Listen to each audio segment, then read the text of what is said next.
Tingnan nyo naman yung mga talong dito sa Taiwan. Nakakaiba din. Yan. Ito parang, itong, parang taga-style. Di ba? Wala pa itong mga buto. Bata pa ito. Grabe yung mga talong dito sa, ito yung mga talong ng Taiwan. Di ba? Ang haba. Grabe. Wala kasi ako itong binhi eh. Kagabi, may nagbigay lang nito sa amo ko. Hindi niya ito binigay lang to sa kanya. Kaya tingnan mo guys, oh. Yan, mga talong ng Taiwan. Haba, oh. Ang gaganda, oh. Diba? So, 2 piraso lang magugulay mo. Sobrang dami na. Kaya, magugulay ako 2 piraso lang. Ito, 2 lang.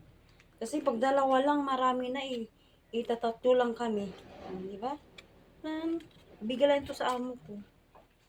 Ang dami. 5 piraso.